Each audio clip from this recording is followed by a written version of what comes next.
There's no feeling more intense than starting over. If you deleted your homework the day before it was due, as I have, or if you left your wallet at home and you have to go back after spending an hour in the commute. If you won some money at the casino and then put all your winnings on red but it came up black. If you got your best shirt dry cleaned before a wedding and then immediately dropped food on it. If you won an argument with a friend and then later discovered that they just returned to their original view. Starting over is harder than starting up. If you're not ready for that, like if you've already had a bad day, then what you're about to go through might be too much. Feel free to go away and come back. I'll be here. Alright, thanks for coming with me on this trip. I'll understand if you have to take a break at any point. Just find a safe place to stop and quit the game. And don't worry, I'll save your progress, always, even your mistakes. This game is a homage to a free game that came out in 2002, titled Sexy Hiking. The author of that game was Jazuo, a mysterious Czech designer who was known at the time as the father of B games. And B games are rough assemblages of found objects. Designers slap them together very quickly and freely, and they're often too rough and unfriendly to gain much of a following. They're built more for the joy of building them than as polished products. In a certain way, Sexy Hiking is the perfect embodiment of a B game. It's built almost entirely out of found and recycled parts, and it's one of the most unusual and unfriendly games of its time. In it, your task is simply to drag yourself up a mountain with a hammer. And that act of climbing, in the digital world or in real life, has certain essential properties that give the game its flavor. No amount of forward progress is guaranteed. Some cliffs are too sheer or too slippery. And the player is constantly, unremittingly in danger of falling and losing everything.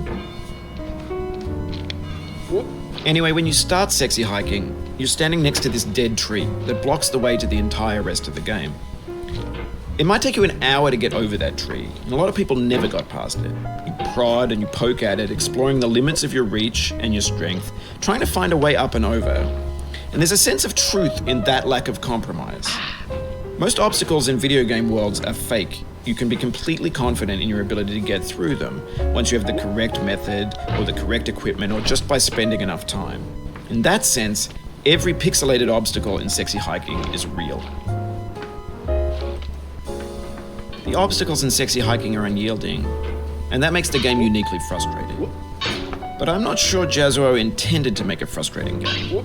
The frustration is just essential to the act of climbing, and it's authentic to the process of building a game about climbing. A funny thing happened to me as I was building this mountain. I'd have an idea for a new obstacle, and I'd build it, test it, and it would usually turn out to be unreasonably hard. But I couldn't bring myself to make it easier. It already felt like my inability to get past the new obstacle was my fault as a player rather than as a builder.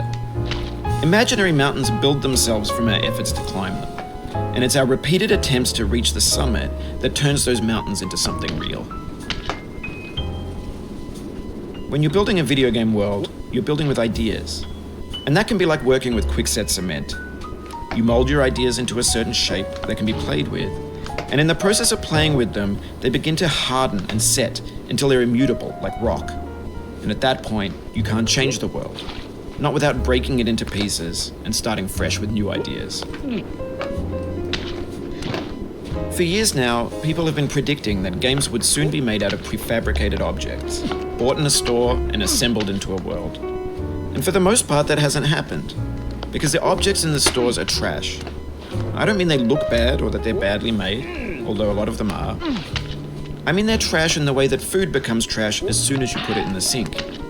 Things are made to be consumed and used in a certain context, and once the moment is gone, they transform into garbage. In the context of technology, those moments pass by in seconds.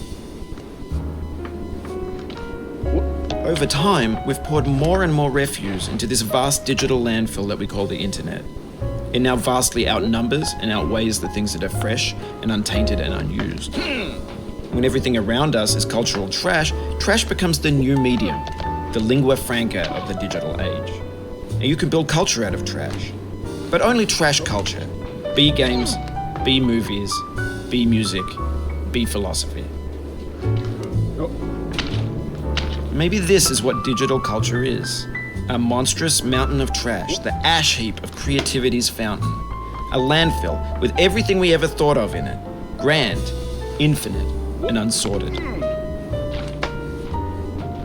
There's 3D models of breakfast, Gen X's fanfic novels, scan magazines, green screen Shia LaBeouf, banned snuff scenes on Live Leak. Facebook's got lifelike bots with unbranded adverts and candid shots of Kanye and Taylor Swift mashups, car crash epic failed GIFs, Russian dashcam vids, discussions of McRibs, discarded, forgotten, unrecycled, muddled, rotten, untitled.